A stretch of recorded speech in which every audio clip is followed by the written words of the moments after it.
네네. 네, 그럼 다음으로 바로 로봇 시스템 위험성 평가에 대해서 강연을 해주시겠습니다.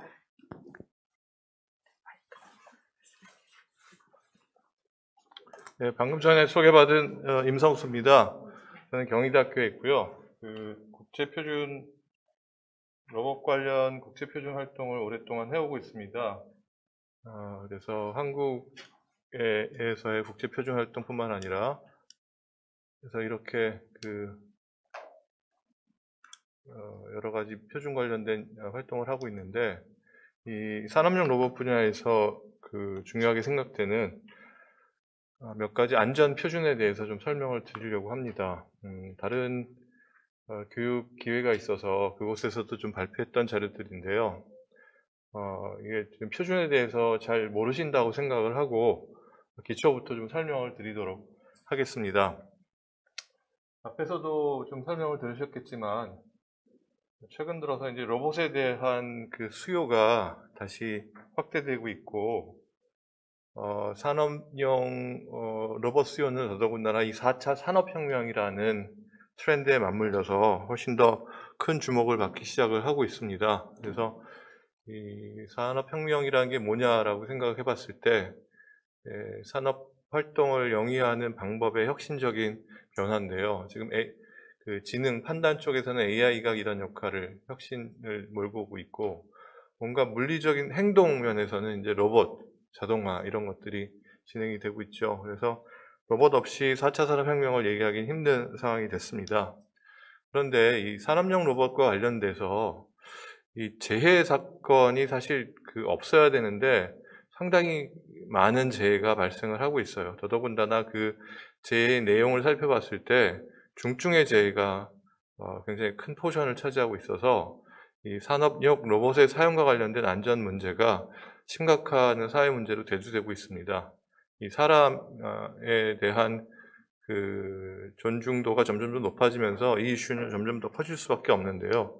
여기 보면은 지난 2011년부터 15년 사이에 작성된 통계를 보면은요, 이렇게 많은 사고가 발생을 했는데 로봇 관련돼서 대부분이 1개월 이상의 요양을 필요로 하는 그런 사고였고요.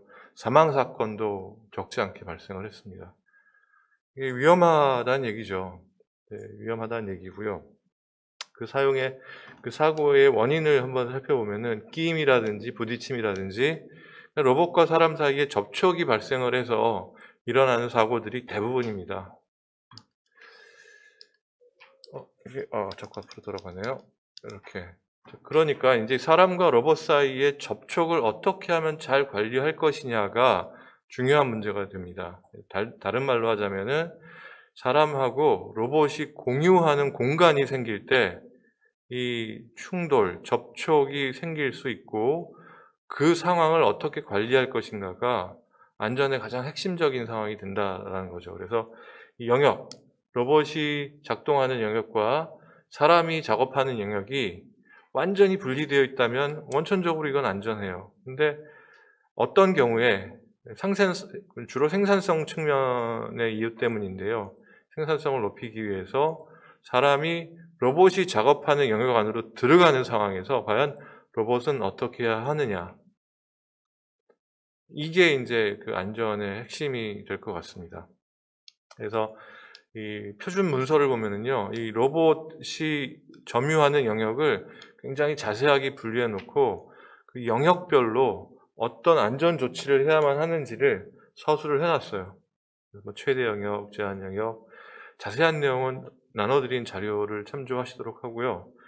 여기서는 일단 공간 관리가 중요하구나 정도만 이해하시면 될 것 같아요. 근데 이 안전이란 말을 그냥 생각 없이 쓰고는 있습니다만 도대체 이 안전이 정확하게 뭐냐, 그리고 산업용 로봇 시스템을 안전하게 사용한다는 것은 도대체 어떤 조건을 만족을 해야만 하느냐, 그게 객관적으로 증명이 되느냐, 이런 이슈들을 한번 생각을 해보려고 합니다. 그래서 모든 위험한 상황을 다 대비했는가, 그것을 과연 어떻게 확신하고 어떻게 보여줄 수 있는가, 증명할 수 있는가, 이런 이슈들에 대해서 오늘 주어진 시간 동안 좀 논의를 하려고 합니다. 처음에 이제 안전이란 단어에 대해서 생각을 좀 해보겠는데요. 도대체 안전하다라는 건 뭐냐? 대부분이 안전에 대해서 생각하실 때, 안 다치면 안전한 거 아니야? 라고 생각하실 텐데요. 예, 근본적으로 맞습니다. 상해가 발생하지 않아야 되는데요. 그걸, 여러 가지 관련된 개념들을 묶어가지고, 국제표준기구에서 딱 정의를 내렸어요. 안전은 이거다. 이거 이외에 안전을 설명할 수는 없다라고 안전에 관한 틀을 딱 만들어 놨는데, 세상에 있는 온갖 종류의 국제표준, 안전표준들은 다 이 틀 안에서 만들어지고 증명이 되고 운영이 됩니다. 그래서 이 안전 개념을 명확하게 이해하시는 게 안전표준, 안전요구 조건을 이해하시는 가장 중요하고 중요한 첫 번째 활동이 되겠습니다. 그래서 국제표준에서 정의하고 있는 안전한 무엇 할 때 이 안전하다는 뭐냐? 그러면은 감내할 수 있는 위험성이라는 겁니다. 이게 도대체 무슨 말이냐? 이걸 또 풀어서 설명을 해놨는데요. 몇 페이지에 걸쳐서 이 정의를 좀 제가 자세하게 설명을 드리도록 하겠습니다. 첫 번째, 위험성이란 건 뭐냐면요. 이렇게 또 정의를 해놨어요. 발생 가능한 상해의 심각성과 발생 가능성의 조합. 상해가 발생할 확률이 얼마나 되고, 상해가 발생했을 때 그 상해가 얼마나 심각한 상해냐, 중증이냐, 경증이냐, 아니면 사망이냐. 그래서 심각성과 가능성의 조합입니다. 그래서 위험성이 큰데? 라면은 발생할 확률도 높고 발생했을 때 상해가 굉장히 심각하게 발생한다는 거죠. 위험성이 별로 없어? 그러면 이제 이런 요소들이 좀 낮은 값이 되겠고요. 그 다음에 감내할 수 있는 이라는 말이 있는데요. 도대체 감내한다는 게 뭐지? 허용할 수 있는, 그럭저럭 참고 지낼 수 있는 이런 뜻이 되겠죠. 근데 이거는 시대마다, 상황마다, 경제적인 요건에 따라서, 법적인 요건에 따라서 지역별로, 나라별로, 산업 분야별로 다 다릅니다. 그래서 이런 스포츠 산업 같은 경우에는 이렇게 경기를 하다가 부상을 당하고 심지어는 죽기까지 하는데도 불구하고 운영을 합니다. 허용해 줄게. 경기해. 이건 사회적으로 감내할 수 있는 정도의 위험성인 거죠. 이 상해가 발생할 수 있는 확률이 굉장히 큰 스포츠예요. 그리고 어떤 경우에는 굉장히 중증의 상해가 발생하는데도 진행을 한다는 거죠. 자, 이거는 감내할 수 있는데 그럼 로봇은 과연 어떤 종류의 상해를 어느 정도의 확률로 발생했을 때 감내하고 사용할 수 있을 것인가? 그 얘기가 이제 표준에 나와 있고 법에 나와 있습니다. 네. 법 얘기는 제 앞에 발표하기로 되셨던 분이 이제 조금 뒤에 이어서 발표를 하시겠는데요. 그 얘기도 제가 잠깐 터치는 하겠습니다. 그래서 감내할 수 있는 조건이란 거는 여러 가지 이제 판단이 필요한데 전문가, 사용자, 제조사 이런 그 이익단체가 모여서 합의를 할 수밖에 없다라는 겁니다. 그래서 이제 나라별로 다르겠죠. 근데 한국은 이제 선진국 그룹에 들어가 있고요. 국제적으로 통용되는 표준을 한국의 표준으로 받아들이기로 했기 때문에 국제 표준이 한국 표준이 됩니다. 그래서 국제적으로 통용되는 안전 기준이 한국에도 적용되어야만 하는 상황이 됐습니다. 그래서 국제 표준의 종류를 보면은요, 국제적으로 그 전문가들이 모여서 국가별 투표를 통해서 만들어진 국제 표준이 있고, 국가 표준이 있어요. 한국에는 KS가 있듯이, 일본에는 GS가 있고, 등등등 나라별로 표준이 있고요. 단체 표준이 있습니다. 한국 내에서는 로봇 분야에 이제 지능형 로봇 표준 포럼이라는 민간 단체가 있습니다. 여기서 국제 표준이나 한국 표준에 들어가 있지 않은 그런 표준들을 개발을 합니다.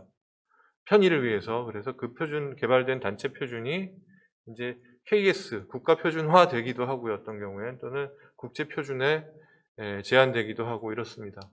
그리고 표준의 종류를 그 내용면에서 좀 살펴보면은 두 가지로 크게 나눌 수 있습니다. 안전성 표준과 안전에 관련된 표준, 그 다음에 성능을 어떻게 평가할 것인가에 대한 성능 평가 표준. 크게 나눠서 이 두 가지 표준이 있는데요. 우리는 이 안전 표준에 관심이 있는 거죠, 지금. 로봇 분야에도 성능과 관련된 표준이 많이 있습니다. 근데 그건 여기서 논외로 하겠고요. 법규를 보면은요, 이제 법규에서 산업용 로봇의 안전과 관련된 조항들을 살펴보면 사실 여기서 따온 것들입니다, 대부분. 그러니까 법을 만드는 분들이 산업용 로봇이 안전하게 운영되려면 어떻게 해야 되는지에 대한 전문 지식이 없어요. 그래서 그 로봇 분야 전문가들이 만들어 놓은 이제 이런 안전 표준을 보고 이런 걸 따와서 법으로 만들자라고 해서 만들죠. 근데 어떤 나라에서는 표준 전체 100% 내용을 다 가져와서 법제화하는 경우가 있고, 어떤 나라는 표준 100페이지 중에서 한 두세 개의 조항만 따와가지고 법제화하는 나라도 있고 그렇습니다. 한국은 일부만을 따오는 나라예요, 사실 지금은. 근데 일부만을 따오는 나라에서 전부를 다 인용하는 나라로 바뀌어가고 있는 시점이라 약간의 혼란은 있습니다. 표준들이 수도 없이 많은데 그 표준은 어떻게 또 구별되느냐 하면요. 표준이 적용되는 범위의 넓이에 따라서 타입 A, B, C 이렇게 됩니다. 타입 A가 가장 광범위하게 적용되는 표준입니다. 기본 개념, 원칙 이런 것들이 쓰여 있는 거고요. 타입 C가 제일 작은 범위입니다. 그러니까 산업용 로봇 표준은 여기에 속합니다. 1018 파트 1, 2 이런 것들은 여기 C에 속해요. 이거는 여러 개의 제품군에 적용될 수 있는 또는 여러 종류의 제품군에서 가져다 쓸 수 있는 공통적인 표준들을 이제 타입 B라고 부르죠. 그래서 우리는 타입 A에 정의되어 있는 안전과 관련된 개념, 요구 조건을 기반으로 산업용 로봇의 안전성을 요구하는 표준을 좀 설명을 하려고 합니다. 얘는 이 개념을 벗어나지 못해요. 법률 체계를 좀 생각해 보면은요, 제일 최상위법인 헌법에 위배되는 법률은 존재할 수가 없죠. 그죠? 그래서 최상위법의 개념을 따라서 이 하위 표준이 만들어진다 라고 생각하시면 되겠고요. 결국 이 최상위법, 그러니까 1210이라는 문서 번호의 표준의 내용을 산업용 로봇에 맞도록 어떻게 잘 적용해서 썼느냐가 이 문서의 내용이 되겠습니다. 그래서 이 개념을 이해하시면 산업용 로봇도 이해하실 수 있고, 도어락, 안전문도 이해하실 수 있고, 여러 가지 제품군을 다 이해하실 수 있습니다. 그래서 다 A, B, C에 대한 얘기를 좀 했고요. 자, 그래서 이 헌법에 해당되는 타입 A 12100 문서에 대해서 좀 설명을 드리면요. 얘는 기계류의 안전 요구 조건에 대한 표준입니다. 그래서 여기 나와 있는 내용을 보면은요, 기계류를 사용하면서 발생하는 위험성을 줄이는 체계적인 절차를 설명하고 있는 거예요. 위험성은 앞에서 설명드렸죠. 네. 근데 이 기계류를 사용하면서라고 하는 이 과정, 시간, 범위를 얘기했는데 그게 얘네들을 다 포함합니다. 제품 수명 주기 전체, 설계, 사용 중, 폐기 시를 다 고려해야 되고요. 기계 용도 내 사용에 대한 대비. 그러니까 청소 로봇은 청소를 위해서 만들어졌어. 그러니까 청소할 때 발생하는 위험성이 뭐가 있는지, 그 위험성을 어떻게 줄일지, 어떻게 관리할지에 대한 얘기를 해야 될 뿐만 아니라 목적된 용도 이외에도 잘못된 사용이 있을 수도 있어요. 예를 들면 청소 로봇에 5살짜리 어린애가 올라탄다든지 이런 경우도 충분히 예측 가능하죠. 그런 상황까지도 대비를 해야 된다는 거예요. 논리적으로 예상 가능한 잘못된 사용의 경우.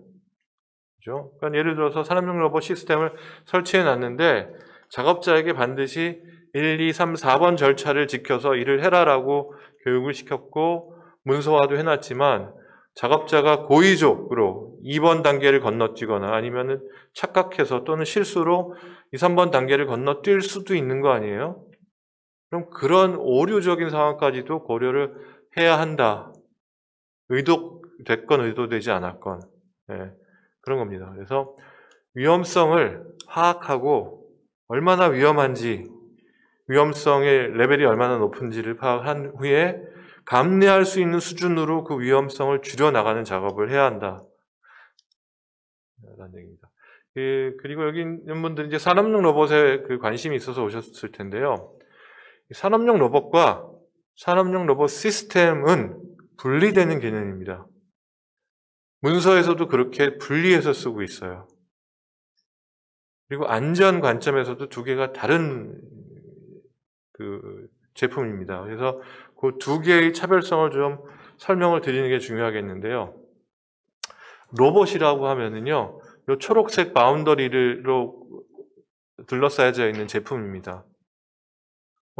6개의 축을 갖고 있고, 6개의 모터를 갖고 있거나, 4개의 모터를 갖고 있거나, 어쨌든 그런 제품이에요. 근데 여기에 로봇에 뭔가 도구가 하나라도 붙는 순간, 얘는 로봇 시스템이 됩니다. 도구는 로봇의 일부가 아니에요. 로봇 더하기 도구는 로봇 시스템으로 부릅니다. 그리고 로봇 시스템 안에는 도구뿐만 아니라 주변에 이 로봇이 작업을 하는 대상 물체, 주변 환경까지 다 포함이 되는 겁니다. 이 초록색에 무언가 하나 더 붙고 초록색이 설치돼서 어딘가에서 쓰인다 할 때는 그건 로봇 시스템이 됩니다. 그래서 로봇을 안전하게 만들었어. 그렇다고 그 안전하게 만든 로봇을 가져다 쓰는 모든 로봇 시스템이 다 안전하냐? 그건 보장 못하는 거예요. 왜? 어떤 도구를 붙여서 쓰는지, 그리고 이 주변의 환경과 얼마나 가까이에 있는지, 그리고 여러 가지 요소들이 있겠죠. 안전한 로봇임에도 불구하고 안전하지 못한 로봇 시스템이 되는 경우가 여러 가지가 있어서 그 두 가지 제품을 나누어서 접근하고 있습니다. 국제표준에선. 그래서 로봇의 안전 요구 조건은 1018 파트 1이라는 문서에서, 표준 문서에서 설명하고 있고요. 로봇 시스템에 대한 안전 요구 조건은 1018 파트 2하고 요 문서, 15066 문서에서 그 설명을 하고 있습니다. 그리고 이 부분은 이제 로봇 제조사가 관심을 가져야 되는 영역이고, 이 로봇 시스템은 로봇 사용자 또는 로봇을 설치하는 시스템 인티그레이터, 이런 분들이 반드시 알아야만 하는 그런 표준이 되는 거죠. 법규에 대해서 말씀드리면, 아까 이제 여러 나라별로 법규가, 로봇의 안전과 관련된 법규가 있고, 이 법규는 표준에서부터 이제 따온다. 왜냐하면 그 표준이란 건 전문가들이 몇 년 동안 토론을 해서 만든 겁니다. 예를 들어서 지금 로봇 분야에서 사용되고 있는 1018 파트 1, 2 문서가 2011년도 판이거든요. 요 11년도 판이 지금 개정 작업이 이루어지고 있어요. 근데 개정 작업이 이루어진 지 지금 3년째 됩니다. 근데 아직 완성이 안 됐고요. 2022년쯤에 아마 개정본이 나올 거예요. 그러니까 한 3년 내지 4년 동안 그 로봇 제조사, 로봇 사용사들이 막 모여가지고 토론을 합니다. 어떻게 표준을 바꿀까? 굉장히 그 전문성이 많이 들어가 있는 이 로봇과 로봇 시스템에 대해서 아는 사람들이 모여서 만드는 내용이고요. 그러니까 그 내용을 국제 표준을 이제 따다가 한국에서는 KS 표준으로 그냥 번역을 해서 씁니다. 그리고 KS 표준의 내용을 로봇 쪽은 이렇게 가져옵니다. 파트 1이죠. 일부를 따와가지고 로봇 제조사가 나는 로봇 안전하게 만들었어 라고 신고를 하는 그 기준을 제시하게 합니다. 그리고 로봇 사용자 쪽 파트 2, 로봇 시스템 쪽은 산업안전보건법에 표준의 내용을 일부 인용을 합니다. 그리고 그리고 또 안전검사라는 거, 안전검사 기준도 여기서 따온 내용을 일부 인용을 하고요. 요런 것들이 이제 고용노동부에서 이제 관리를 하고 있는 법이고요. 이건 앞에서 설명드린 그런 내용이 되겠습니다. 근데, 뒤로 가죠. 근데, 나중에 이제 법무사께서 이제 법에 대한 얘기를 하실 텐데요. 국제표준의 내용의 극히 일부가 여기 들어왔고요. 이 중에 일부가 여기 들어가고요. 이 내용의 100%가 이제 협동 로봇 시스템 인증 기준으로 인용이 됩니다. 이게 좀 혼란스럽죠. 이게 다 통일됐으면 좋겠는데, 여기 있는 그 표준 50페이지 정도가 됐는데, 그 중에 몇 개 항만 여기 따왔어요. 뭘 따왔는지 나중에 설명드릴게요. 그리고 여기 있는 안전검사 기준은 현장에 산업용 로봇 시스템 현장에 나가가지고 로봇 시스템이 잘 설치되고 안전하게 운영되는지를 평가하는 건데 이것 중에 일부를 합니다. 100% 다 적용하고 싶은데 현장에서 준비가 안 돼 있다는 거죠. 비용이 너무 많이 들고 아직 한국의 산업용 로봇 시스템 안전 관련 기준이 국제 수준에 미치지 못했습니다. 그래서 현장에서 수용할 수 있을 정도의 감내할 수 있을 정도만 법규로서 검사를 하고 있는 거고요. 협동 로봇 시스템은 산업용 로봇 중에 일부인데요. 여기는 조금 더 위험하다고 보여지고 최근에 이제 협동 로봇 시스템 시장이 열리기 시작했기 때문에 이 중에 얼마를 따와야 될지 좀 곤란한 입장, 판단하기 어려운 입장이라서 일단 이 부분은 100% 다 적용하기로 했어요. 그러니까 이게 좀 더 엄격하게 관리를 받고 있다고 보시면 되는 거죠. 근데 이제 현실적으로 그럴 수밖에 없는 배경이 있는데 점점 이게 일부 인용에서 전부 인용으로 넘어갈 겁니다. 왜냐하면 한국의 안전 민감도가 세계적으로 좀 낮은 수준에서 선진국 수준으로 계속 올라가고 있기 때문에 뭐 그 방향이 되는 건 당연한 것 같아요. 요거에 대해서 추가적으로 궁금하신 분들은 나중에 저한테 개인적으로 좀 질문해 주시면 자세하게 말씀을 드리겠고요. 시간 관계상 자세하게 들어가기는 어려울 것 같습니다. 앞에서 잠깐 좀 말씀드렸던 게 산업안전보건 기준에 관한 규칙에 로봇을 사용할 때, 운전할 때 어떤 규칙을 지켜야 되는지가 딱 나와 있는데 560페이지짜리 국제표준을 이 한 조항으로 이제 녹였다고 보시면 돼요. 좀 단순하게 제가 표현을 하자면 그 내용이 뭐냐면요. 한번 같이 읽어보시죠. 이게 개정된 거고 이게 이제 그 전 버전인데 전 버전부터 읽어볼게요. 사업주는 로봇의 운전 으로 인하여 근로자에게 발생할 수 있는 부상 등의 위험을 방지하기 위하여 안전 매트 및 높이 1.8m 이상의 방책을 설치하는 등 필요한 조치를 하여야 한다. 다만 한다까지만 보죠. 그러니까 로봇을 쓰려면 1.8m짜리 방책이 있고 안전 매트, 이거 엔드입니다. 안전 매트를 써야만 하는 거예요. 그러니까 기존의 산업용 로봇 현장에서는 방책이 없이 사용되는 로봇은 다 불법이에요. 이 조항을 어긴 거죠. 그리고 안전 매트도 있어야 돼요. 안전 매트가 뭔지 잘 모르시는 분을 위해서 말씀드리면 사람이 올라서면은 감지해서 사람이 올라탔다는 이 자리에 있다라는 걸 이제 로봇에게 알려주는 그런 거죠. 이랬어야만 했었어요.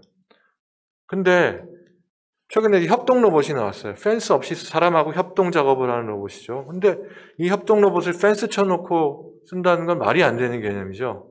그래서 펜스를 없애고 싶은데 여기까지가 이 전의 법이었어요. 그래서 몇 년 동안 이제 논의 끝에 여기 뒤에를 붙였습니다. 협동 로봇을 위해서.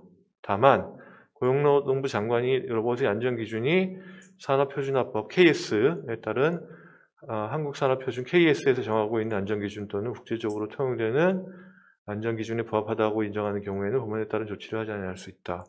이게 1018 파트 2에서 얘기하고 있는 협동 로봇과 관련된 안전 요구 조건을 다 만족했다면 방책 안전 매트 안 써도 된다라는 조건을 이제 달아준 거죠.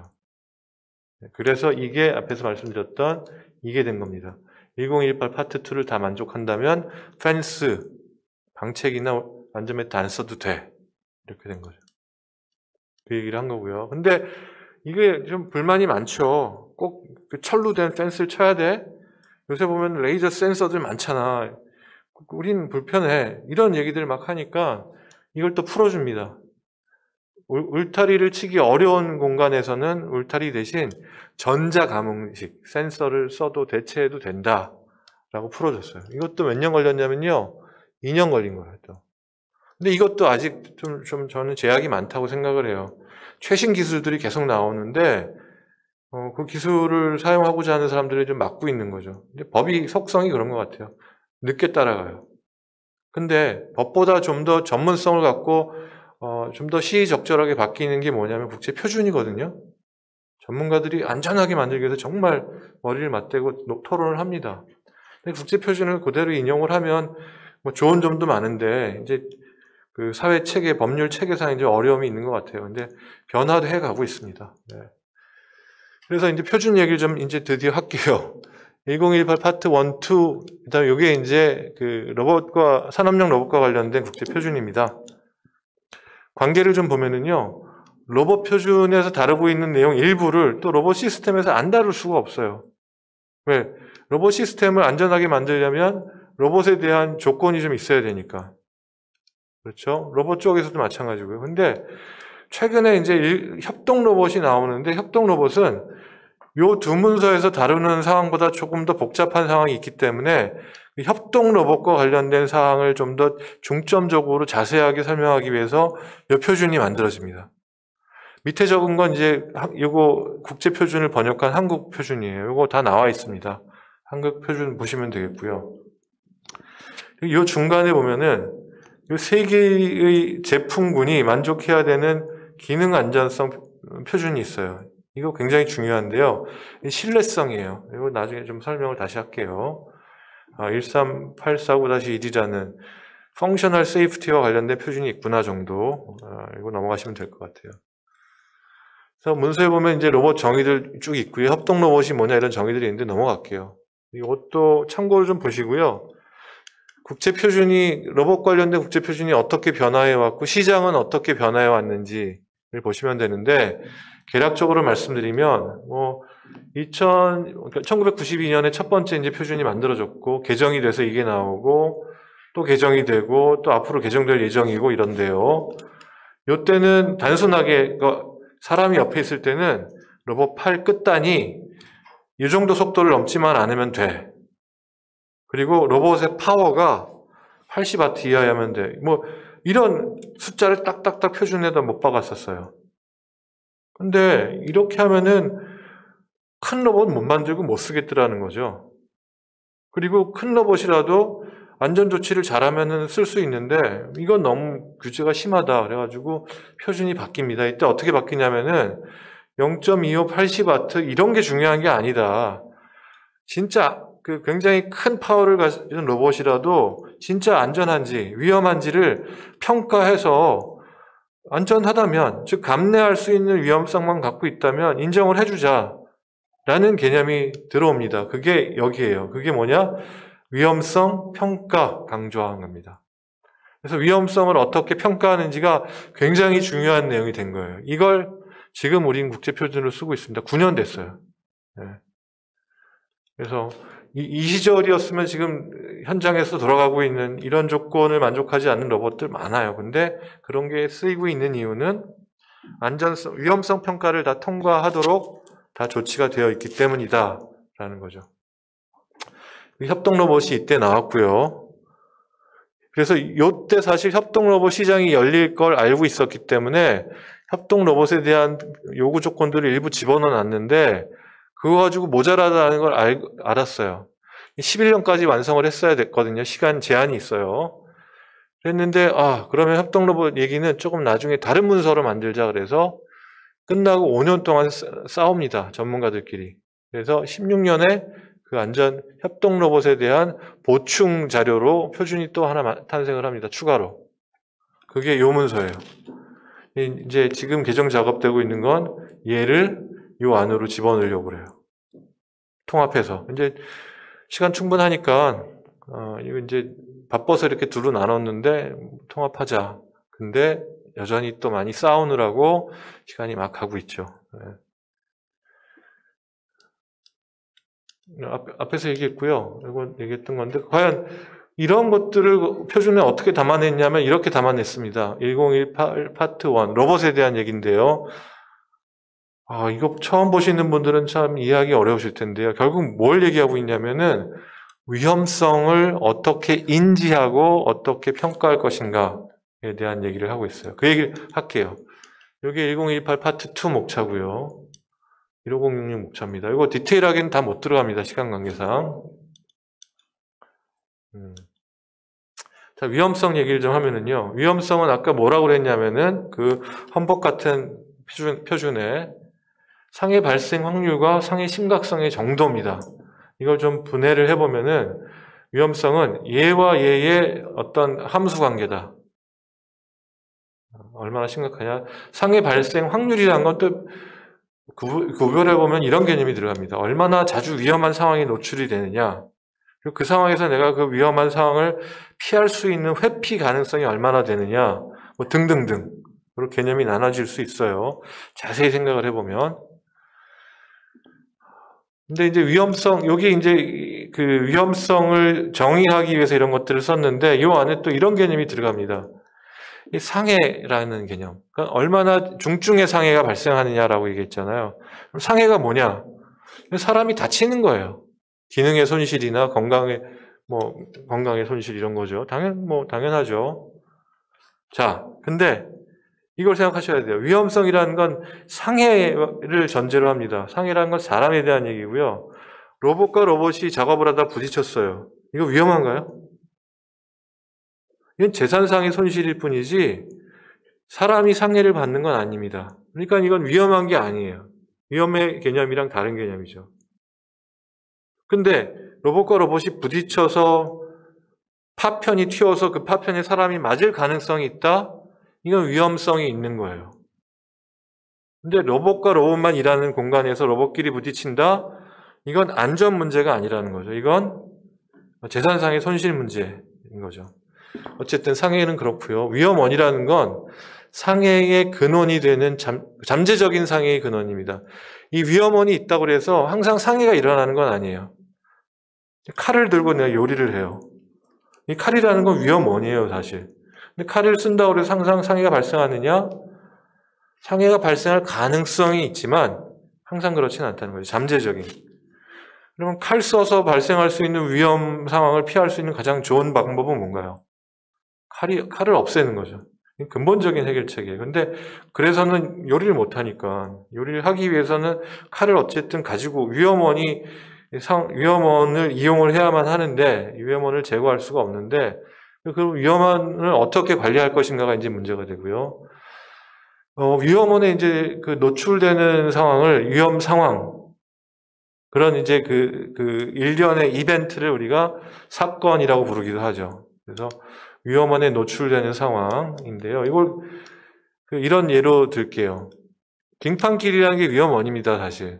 빙판길 위를 걸어가는 게 위험한 상황이고요. 이게 위험성입니다. 그러니까 빙판길 위를 걸어가다가 넘어지는 성인 중에 10%는 중증 골절상을 입는다. 이거 감내할 수 있을까요? 아, 이 확률이 너무 높아. 심해. 중증 너무 심해.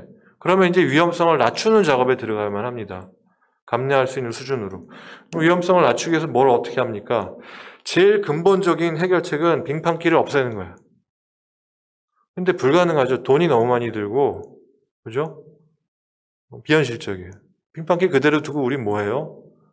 엉덩이에 패드를 한다거나, 미끄러지지 않는 신발을 신는다거나, 보호 헬멧을 쓴다거나, 이렇게 하죠. 아니면 걸어가는 속도를 천천히 한다거나. 그랬더니 10%가 아니라 1%로 줄고 중증은 절대 발생을 안 하더라. 이 정도면 감내할 만한가요? 1% 정도가 경증 상해를 입는다? 감내할 만한가? 네, 감내할 만한 것 같아요. 그러면 오케이 하고 넘어가면 돼요. 근데 이거 감내 못하겠다? 그러면 또 다른 대책을 해야 되죠. 걸어가지 마. 이 안전한 썰매를 타고 가. 뭐 이런 것들. 네. 근데 그러니까 위험원도 여러 가지가 있을 수 있고요. 위험한 상황도 여러 가지가 있을 수 있죠. 그러면 이 안전 표준에서 다루고 있는 내용은 뭐냐면은 과연 로봇 또는 로봇 시스템과 관련된 위험원이 뭐가 있고 개로 인해서 발생할 수 있는 위험한 상황이 뭐가 있고 그것들을 어떻게 하면 위험성을 줄여나갈 수 있는지를 적어놓은 게 바로 로봇과 로봇 시스템의 안전 표준이 되겠습니다. 여러분들이 처음에 이제 로봇과 로봇 시스템을 다루실 땐 도대체 어떤 위험원을 다 다뤄야 되는지를 잘 모르시잖아요.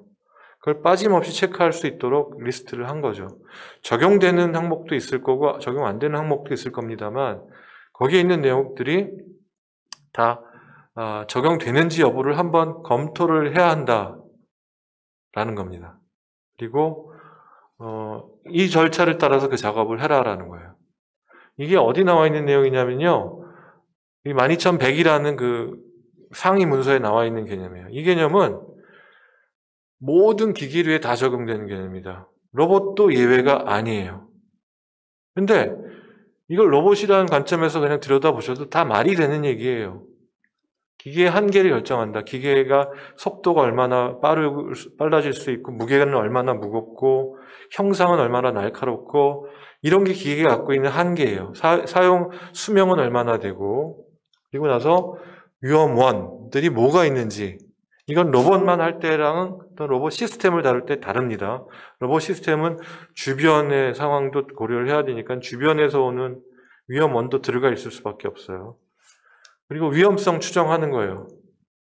그죠? 위험성이, 어떤 상황이 위험한가, 어떤 상황이, 위험한 상황이 발생될 수 있는 걸 다 상상을 해야 돼요.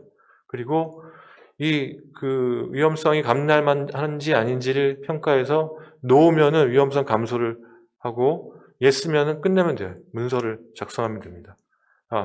이렇게 위험성을 파악했고, 이런 절차를 따라서 작업을 하면 안전하게 할 수 있어. 이런 얘기를 쓰는 거죠. 그래서 이게 그 12100 표준에 보면은 이렇게 나와 있는 표를 좀 간략하게 개념으로 제가 정리한 겁니다. 중간중간 과정이 아주 디테일하게 잘 나와 있어요. 그래서 그 절차를 보면은요, 3단계입니다. 무슨 절차냐면요, 위험성 평가를 했어요. 그랬더니 위험성이 이만큼 있는 거예요. 그래서 위험성을 감소하는 절차를 진행을 하는 거예요. 위험성이 이렇게 조금씩 줄어들게 되죠. 그래서 이 정도가 되면 이제 감내할 수 있는 수준이 되는데, 어떤 절차를 거쳐서 위험성을 줄여나가느냐면요, 본질적인 안전 설계 조치를 합니다. 1단계라고 쓴 거는 처음에 해야 합니다. 순서를 바꾸시면 안 된다는 얘기예요. 설계로 근본적으로 위험원을 제거할 수 있는지를 먼저 파악을 하라는 뜻이에요. 빙판길 제거할 수 있을까? 이건 생산성 비현실적이야.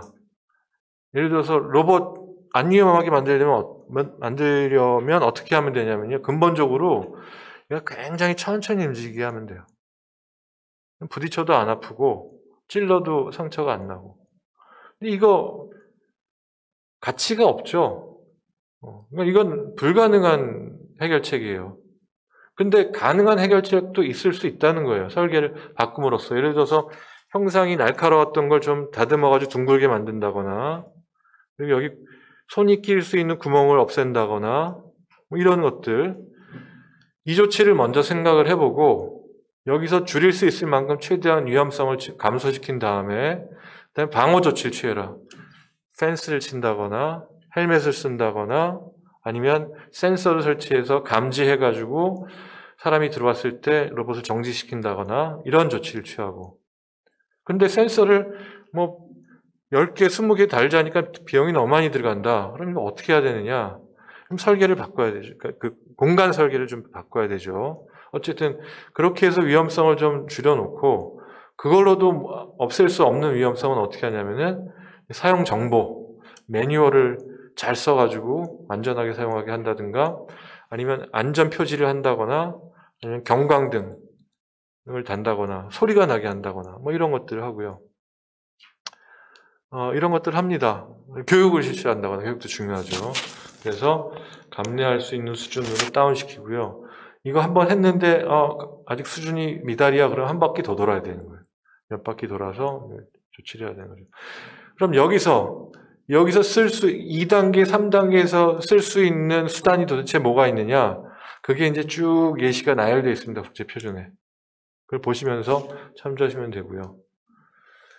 위험원으로는 이런 게 나열되어 있어요. 이거 12100에서 따온 건데요. 산업용 로봇에도 그대로 적용됩니다. 이거 다 혹시 이런 거 없는지 다 확인해야 되고요. 자꾸 위로 올라갔네요. 네. 이런 거 12100 문서에 나오고 있고요. 한계 이런 것들 따져봐야 되고요. 사용 한계, 공간 한계, 시간 한계, 기타 한계 등등등 따져봐야 되고, 위험성 평가는 사실 위험성 평가까지 자세히 말씀드리기엔 시간이 부족하고요. 오후에 저 옆에 방에서 다른 그 세미나가 진행이 되는데, 제 발표가 1시부터 있는데 그 발표의 주제가 이제 산업용 로봇 및 산업용 로봇 시스템의 위험성 평가에 대한 발표입니다. 그 부분에서 이 내용은 좀 자세하게 설명하려고 합니다. 그래서 위험성은 상해의 그 중증도와 확률 이렇게 나눠지는데 근데 좀 그 어려운 점이 뭐냐면요. 이 위험성 평가를 어떻게 해라 하고 명확하게 딱 규정은 안 해놨어요. 왜? 상황마다, 제품마다, 시스템마다 이게 달라질 수 있거든요. 이걸 3칸으로 할지, 4칸으로 할지, 아니면 5칸으로 할지. 이것도, 여기 4칸입니다만, 뭐, 가능성을 1, 2, 3등급으로 나눌지. 이거는 명확하게 얘기를 안 해놓고, 사례들만 몇 개 해놓고요. 이렇게 해라. 라고 해놨어요. 이런 식으로 해라. 그래서 요거는 이제 여러분들이 좀 사례를 좀 수집을 해보면, 나와 같은, 애플리케이션에서는 이렇게 하는구나. 정보를 얻으실 수 있고요. 산업안전보건공단 밑에 가면은 위험성 평가에 관련된 정보들이 쭉 있어요. 사례들이. 그걸 좀 참고하시면 좋을 것 같아요. 그래서, 얘와 얘가 만나는 상황이면, 이건 너무 높지. 위험성이 높아. 위험성이 중간 정도야. 위험성이 낮아. 이건 무시할 만한 위험성이야. 이렇게 하셔도 되고요. 점수로 하셔야 됩니다. 5 곱하기 5는 25. 5 곱하기 4는 20. 이렇게 해서 10점 이상은 감내 못해. 이렇게 하셔도 되고요. 또는 이렇게 하셔도 됩니다. 이건 낯서실 텐데요. 가만히 보시면 이제 단계별로 중증도를 따지고요. 중증도는 1, 2. 그 다음에 익스포즈, 노출되는 프리퀀시는 얼마나 되느냐. 1등급, 2등급. 그 다음에, 이런 것들은 1등급, 2등급. 1등급, 2등급 나누면은 여기서 다 가지치기가 일어나는 겁니다.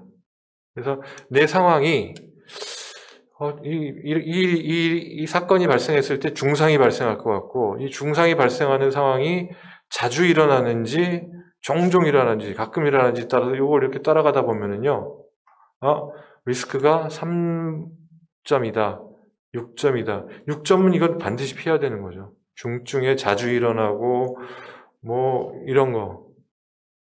어보이드 할 수 있는 게 불가능하고, 이건 반드시 없어지도록 어떤 조치든지 취해야 되는 거죠. 요거는 견딜만 해. 이 정도 수준이 됐으면 이제 다 모든 조치 안전하게 다 끝난 거야. 라고 가시면 되고요. 이렇게 할 수도 있고, 이렇게 할 수도 있고, 또는 이렇게 할 수도 있고 그런데요. 요거는 들어가기가 좀 시간이 오래 걸릴 것 같아서 건너뛰겠습니다. 위험성 평가 사례인데요. 이게 파일이 좀 잘못 들어온 것 같긴 한데,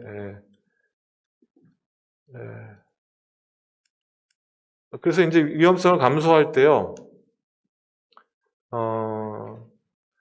다음 시간에 발표할 파일이 오픈되어 있는 게 아닌가 싶은데, 그냥 진행을 할게요. 그래도 충분히 커버할 수 있을 것 같아서.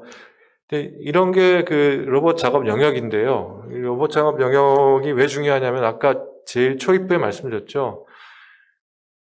사고의 거의 대부분이 99%가 공간 공유에서 발생합니다. 로봇과 사람이 공간을 공유하는 순간. 이 공간을 어떻게 관리할 것인가요? 그래서 펜스로 막거나 여기 레이저 센서, 레이저 커튼 가지고 센싱을 하거나, 그리고 물건이 작업물이 들락날락하는 공간이 여기 있을 수밖에 없는 케이스가 있는데, 그때도 이 공간을 잘 관리해야 돼요. 얘가 들어가야 되니까 여기를 다 열어놓으면은 사람이 손을 여기 또는 신체 일부를 이 안으로 집어넣을 수 있거든요. 그런 경우도 막아야 된다는 얘기죠. 그래서 이런 부분에 어떻게 공간을 관리할 것인가, 펜스를 어떻게 쳐야 되고, 로봇과 펜스 사이에 공간이 너무 붙어 있으면요, 로봇이 돌다가 사람이 혹시라도 그 펜스하고 로봇 사이에 들어가 있는 경우가 있어요. 근데 이때도 그 로봇이 움직임이 허용되는 경우가 있거든요. 예를 들어서 시험 운전을 한다든지 아니면 고장 수리를 한다든지 할 때는 사람이 안에 들어가 있으면서 로봇이 움직일 수밖에 없는 케이스가 있어요. 근데 무언가 잘못돼서 로봇이 사람을 벽 쪽으로 밀어붙이는데 펜스하고 로봇 사이에 공간이 확보가 안 되면 사람이 끼어요. 그죠? 아까 맨 처음에 말씀드렸던 재해의 그 사례를 보면요. 끼임 사고가 월등하게 높습니다. 그건 왜냐하면 이 로봇과 사람 사이에 공간이 확보가 안 됐기 때문이에요. 근데 법에서는 그 공간 확보하라고 해놨어요. 근데 그걸 안 지켰어요. 왜? 공간이 돈이니까 그냥 막 한 거죠. 근데 얼마만큼의 공간이 확보되어야 되냐면은 450mm. 그게 뭐냐면은 이 가슴폭 정도예요. 이 정도가 그 로봇이 밀고 들어오더라도 벽과 로봇의 끝 사이에 사람이 가슴이 지나갈 정도의 공간이 확보가 돼야지 최악의 상황은 막습니다. 근데 그런 것들을 이제 요구하고 있고요. 그래서 이 펜스와 안에 있는 구조물 로봇 사이의 공간 이런 관리들을 개구부라고 그러죠. 오프닝, 높이, 낮이 뭐 이런 것들을 어떻게 해야 되는지가 아주 자세하게 정리되어 있습니다. 이 문서에. 그래서 로봇 및 로봇 시스템 표준에서는 이 문서를 인용하고 있습니다. 얘는 로봇만을 위해서 만든 문서는 아니에요. 여러 가지 위험한 기계들을 다 가정해서 만든 건데요. 하여간 이런 숫자들을 잘 활용하도록 이제 요구하고 있고요. 그리고 이렇게 레이저 커팅, 아까 법조문에서 말씀드렸던 감응형, 전자 감응 장치 있잖아요. 그게 이런 걸 포함하는데요. 얘가 센싱을 하면 됩니다. 그래서 라이트가 이제 차단됐을 때, 누군가 지나갔을 때 알려주고 뭐 이런 거죠. 네. 그래서 그 위험성을 감소하기 위해서 쓰이는 요소들이 굉장히 많습니다. 예를 들면 도어, 프레셔 센서, 전자 감응 장치, 티칭 펜던트, 여기 데드맨 스위치라고 그러는 것들. 그런 것들에 대한 표준들이 여러 가지가 있고요. 이런 것들을 이제 다 인용은 하고 있습니다. 네. 자, 여기서 잠깐 좀 중요한 개념으로 말씀드릴게요. 아까 제가, 표준과 표준들의 관계도를 설명드리면서, 13849-1이라는 문서 얘기를 했을 거예요. 네. 걔는 뭐냐면요. 컨트롤 시스템의 신뢰성 얘기입니다. 자, 이게 뭐냐면은, 이게 리스크예요. 리스크가 점점 줄어들었어요. 근데 어느 단계에서 우리가 리스크를 줄이려고 무슨 일을 하냐 하면은요, 제어기를 씁니다. 센서와 그 센싱된 값을 기반으로 속도를 낮추거나 아니면 파워를 끊거나 하는 감지, 제어하는 그런 파트, 센서, 요소들을 쓰는데, 이 센싱이라든지 속도를 컨트롤한다든지 이런 컨트롤 파트가 고장이 나버리면 위험성이 팍 증가할 수밖에 없는 거죠. 얘네들을 써서 낮춰놨던 위험성이 갑자기 증가해버리는 거예요. 이거는 용납할 수 없는 상황인 거예요. 그래서 세이프티와 관련되어 있는 컨트롤 부품이 이렇게 불리는데 통상 Safety Related Parts of Control System이라고 불리는데 얘네들이 일정 수준 이상의 신뢰성을 갖지 않으면 이건 못 쓴다, 허가 못 한다, 이건 안전하다고 볼 수 없다, 이런 개념이 들어갑니다. 컨트롤 시스템이 너무 이제 크리티컬한 역할을 하기 시작하면서부터 논란이 된 거예요. 근데 이 컨트롤 시스템의 reliability를 뭐라고 표현하냐면요, 기능 안전성이라고 표현합니다. functional safety. 그래서 요거의 등급을, 얘는 신뢰성이 1등급이야, 2등급이야, 3등급이야, 이렇게 얘기 안 하고요. A등급, B등급, C등급, 2등급 이렇게 얘기합니다. A에서 E까지 있어요. 그게 바로 퍼포먼스 레벨이라고 불리는 건데요. 이 세이프티와 관련된 펑션을 얼마나 신뢰성 있게 퍼폼하느냐, 그래서 퍼포먼스 레벨이라고 부른다고 보시면 돼요. 그래서 A가 제일 널널한 등급입니다. 자, 이런 위험한 상황에선 A등급 정도의 신뢰성을 갖고 있는 컨트롤 센서 쓰면 돼. 근데 이거 굉장히 위험해. 이거 컨트롤 시스템이 잘못되면은 중대 사고가 날 것 같아. 그러면 2등급을 쓰게 합니다. 여기 무시하세요. 이거는 좀 설명드릴 시간이 부족해서 이것만 보시면은 이게 제일 낮은 등급, 높은 등급이고요. 로봇 및 로봇 시스템은 어떤 등급을 요구하고 있냐면요, D등급을 요구하고 있습니다. 이거 쉽지 않아요. 이렇게 만들려면 비싼 부품 써야 됩니다. 네, 비싼 부품 써야 돼요. 이게 국제표준에서 또는 국가표준에서 요구하고 있는 중요한 컨트롤 시스템에 대한 신뢰성 조건입니다. 근데 모든 컨트롤 시스템이 다 D등급이어야 되느냐? 그건 아니고요. 안전과 관련된 기능을 수행하는 컨트롤 시스템. 속도 제어, 안전 관련도 있습니다. 사람이 들어왔을 때 천천히 움직여야 되는데 얘가 페일이 나면, 컨트롤이 실패하면 빨리 움직여도 사람을 때려서 상해가 발생할 수 있거든요. 이건 안전 기능과 관련된 컨트롤이에요. 그런 것들. 그래서 좀 넘어갈게요. PLD를 1018 파트 1과 파트 2에서 다 요구하고 있습니다. 그래서 이런 센서를 보면은요, 여기 그 사양서에 보면은 PLD 등급이라는 게 나와요. 타입 3 뭐 이건 나중에 그 기회가 되면 다른 자리에서 말씀드리면 될 것 같고요. 신뢰성이 이 정도 된다는 얘기고요. 잠깐만요. 신뢰성은 대략적으로 이렇게 보시면 됩니다. 그 10의 7승 시간분에 한 번 정도 페일이 나는 상황이다 라고 보시면 되는데, 이건 너무나도 간략하게 말씀드린 거고요. 이것보다 이제 복잡한 개념이 뒤에 있어요. 계산을 어떻게 하는지. 이건 전문가들이 해야 하고요. 네. 그 전문가들의 판단을 통해서 나온 결과를 이렇게 스펙시트에 쓰게 되는 거죠. 넘어가겠습니다. 그리고 협동 로봇에 대한 얘기 좀 하면은요, 2000년대 초반에 이제 이런 일이 벌어집니다. 이렇게 공간을 완전히 분리해서 쓰던 사람형 로봇이 사람과 로봇이 같은 공간에서 일하는, 펜스 없죠. 독일엔 벌써 2013년에 대량 설치됐어요. 이런 일이 벌어집니다. 이런 일이 벌어지니까 얘와 관련된 위험성을 평가하는 방법이 새롭게 요구가 된 거예요. 위험 상황이 완전히 달라졌죠. 훨씬 더 복잡한 위험 상황이 된 거예요. 위험원도 그렇고. 어떻게 관리하지? 그래서 이제 문서가 만들어지는데요.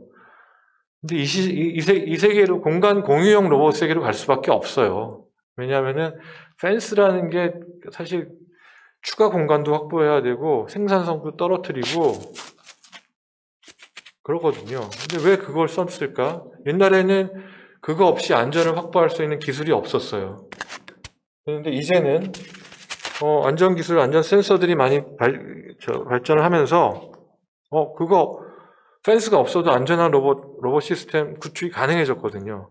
그래서 그쪽으로 다 옮겨가고 있고요. 극단적으로는 이제 이런 상황, 공장이 아니라 사람들이 막 돌아다니는 이런 환경에서도 로봇들이 쓰일 수 있는데, 마트, 그죠? 호텔, 거긴 펜스 설치 못하죠. 그러니까 일이 갈 수밖에 없고요. 그 전초전이 지금 산업 현장에서 이루어지고 있다고 보시면 됩니다. 2020년에 얼마나 많은 곳에서 지금 협동 로봇이 펜스 없이 쓰이고 있는지 보시면 놀라실 거고요. 그 다음 폭발이 어디서 일어나냐면, 이게 움직이는 베이스, 모바일 베이스에다가 협동 로봇을 설치해서 이제 막 얘가 돌아다니면서 일을 합니다. 근데 얘가 이제 이 공장 바깥으로 나올 날이 멀지 않았어요. 식당, 서빙 로봇. 그다음에 이렇게 식사 보조하는 거. 자, 그래서 이런 협동 로봇 시스템, 협동 로봇 자체가 아니라 협동 로봇 시스템에 대한 이제 표준이 여기 안에 들어갔는데요. 아까 PL 얘기했죠. PLD 등급. 이게 요 문서에 나와 있는데 그걸 여기서 인용을 하는 겁니다. D등급 만족해라라고. PLD. 15066의 문서 내용을 보면은요, 이제 협동 작업을 이렇게 4가지 케이스로 나눠놨어요. 하나, 둘, 셋, 넷. 그래서 4가지 케이스로 나눠서 요 케이스별로 위험원, 위험 감소 조치사항, 이런 것들을 쭉 나열해놨어요. 그래서 읽어보실 때 그런 관점에서 보시면 좋을 것 같고요. 그러니까 예를 들면 이런 작업 오퍼레이션에서는 로봇과 사람 사이의 거리와 상대 속도를 계속 관찰하다가 사람이 가까워지면 얘의 속도를 줄여나갑니다. 그래서 사람과 로봇 사이에 접촉이 딱 이루어지는 순간에는 로봇의 속도가 0이 되도록만 해주면 되는 거예요. 그러면 이 거리 관찰하는 센서라든지 속도를 거리에 맞춰서 줄이는 컨트롤 시스템이라든지 이게 굉장히 신뢰성이 높아야 되겠죠. 어느 정도 높아야 되냐? PLD 등급 정도 높아야 된다. 하는 겁니다. 네. 근데 이게 지금 과거에도 사실 이런 게 허용이 됐는데, 협동 로봇 아닐 때도 그때는 뭐였냐면요. 여기 펜스가 있어요. 펜스 문을 여는 순간 로봇이 정지했어야만 해요. 지금도 그래요. 사람용 로봇은. 협동 로봇은 펜스 열고 들어가도 로봇이 닿을 때까지는 속도를 유지할 수 있어요. 그리고 더 큰 차이는 뭐냐면요. 일반 사람용 로봇에선 이 펜스를 여는 순간 여기에 들어가는 전원이 차단이 돼야 되는 거예요. 그러면 다시 로봇을 돌리려면 모든 라인 다시 리셋하고 처음부터 다시 시작해야 돼요. 어마어마한 손실이에요. 그래서 펜스를 자꾸 이렇게 안 좋은 일을 하세요. 들어가서 뭐 하나만 꺼내오면 되는데, 빨리 들어갔다 나오면 되는데. 근데 협동 로봇은 뭘 허용하고 있냐면요. 사람이 심지어 가서 이렇게 닿는 순간에도 속도는 0이 될지언정 파워는 살려둡니다. 얘가 멀어지면 하던 일 그냥 하면 돼요.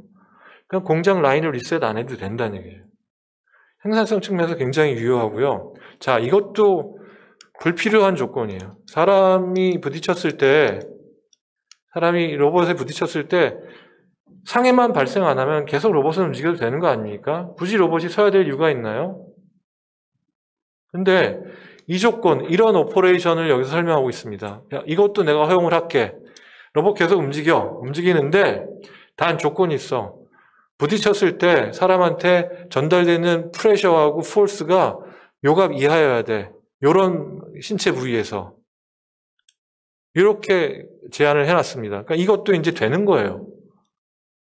근데 이런 데이터가 어떻게 나왔냐면 이런 실험을 통해서 나왔어요. 독일의 대학은 제가 속해 있는 경희대 연구실이고요. 이런 데이터를 수년간 축적해가지고 사람이 언제 통증을 느끼는지 부위별로 다 평가해가지고 그 데이터를 이렇게 적어놓은 겁니다. 자, 그러면 로봇이 사람이 부딪혔을 때 과연 어느 정도의 힘과 압력을 발생하는지 평가를 해야 되잖아요. 신체 부위별로 다. 그죠? 그러면 이렇게 해야 될까요? 이건 비윤리적이죠. 이건 허가받아서 한 거긴 한데요. 그래서 사람을 대신할 수 있는 이런 장치를 만들자라고 국제표준에서 제안을 했어요. 이게 개정안에 들어갈 거고요. 미국에서는 이 표준이 미국 내의 표준으로 쓰이고 있습니다. 근데 우리나라 이걸 구현한 제품은 없었는데 우리 랩에서 이걸 구현을 했어요. 그래가지고 이런 장비들을 만들었고 이걸 씁니다. 중요한 건 뭐냐면은 로봇이 그러니까 이런 도구를 달고 있냐 뾰족한 도구를 달고 있느냐에 따라서 같은 속도로 움직여도 여기에 발생하는 압력이 달라져요. 압력 분포가. 힘은 비슷할지언정. 그래서 이거 다 평가를 해야 되는데 평가 실험을 하는 게 이제 이런 장치를 써가지고 하잖아요. 근데 그러면 이 로봇이 이렇게 움직이는데 어느 지점에서 이렇게 막 경로를 따라서 움직이는데 언제 제일 위험할까? 재봐야 한다는 거죠. 그러니까 측정하기가 너무 어려워요. 이런 장비를 우리가 만들었고 여기 전시회에 나와 있는데요. 이거를 평가하기가 어려워서 뭐 이런 측정 장비를 쓰기도 합니다만 우리가 소프트웨어를 개발했어요. 그래서 뭐 이런 실험을 통해 가지고 소프트웨어를 개발했는데 제가 시간이 이제 1, 2분 남아서 빠르게 가겠습니다. 왜 자세한 얘기는 오후에 있는 거기서 할 건데요. 그래서 이렇게 이제 로봇 시스템이 언제 위험한지를 미리 계산해 볼 수 있는 소프트웨어를 만들어 가지고 이때가 위험하니까 조치를 취해. 이런 리포트를 이제 내주는 거죠. 이때 색깔이 이런 색이면 위험하니까 그때 조치를 취하라고. 그래서 이게 협동 로봇의 파워 앤 포스 리밋 모드에서의 안전성 평가 보고서인데요. 이걸 만드는 저희가 시스템을 구축을 했고 그걸 이제 사업화해서 이걸 개발한 학생들이 사업화를 했고요. 이건 현대자동차에 가서 그 시스템을 저희가 평가한 건데 이제 동영상이 안 돌아가서 그렇지만 이게 위험한 걸 좀 안 위험하게 바꿨어요. 여기서 위험하기 때문에 여기다 센서를 추가로 붙여놓고 사용했는데요. 이걸 안 위험하게 속도를 잘 설계해주면 이 센서 안 써도 된다는 결론을 저희가 제안을 했죠. 이런 것들 하고 있습니다. 자, 빠르게 지나갔습니다. 너무 광범위한 범위라서 개념 위주로 설명을 드렸습니다. 여기까지 제 발표는 마치도록 하겠습니다. 네, 감사합니다.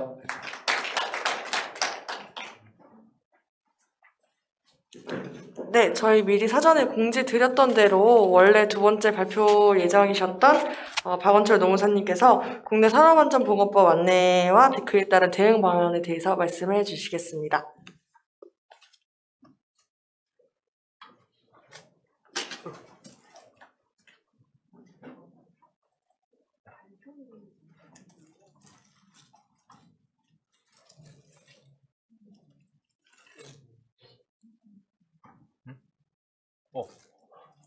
밑에서 두 번째.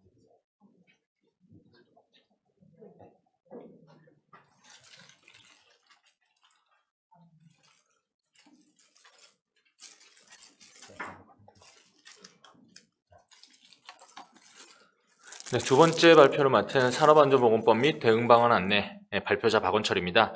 저는 공인노무사고요. 저는 이게 지금 현재는 노무법인에서 지사장으로 일을 하고 있고요. 그 전까지는 제가 기업에서 법무팀에서 일을 했습니다. 그래서 뭐 산업 현장에서 사건 사고 발생했을 때 그때 뭐 민사적, 형사적 그리고 뭐 산업안전보건법 위반에 대한 책임 이런 것들 법률 대응을 했었기 때문에 지금까지 이제 보셨던 그 교수님이 말씀하시는 세분화된 거 말고요. 법적으로 우리가 왜 안전을 지켜야 되는지 그리고 위반했을 때 어떤 법적 책임이 있는지 이런 거시적인 면들을 보여드리려고 합니다.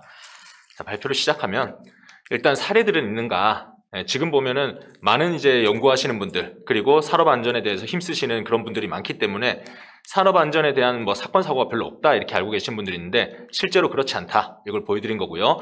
2020년도 4월달에 산업안전보건공단에서 나왔던 사례였습니다.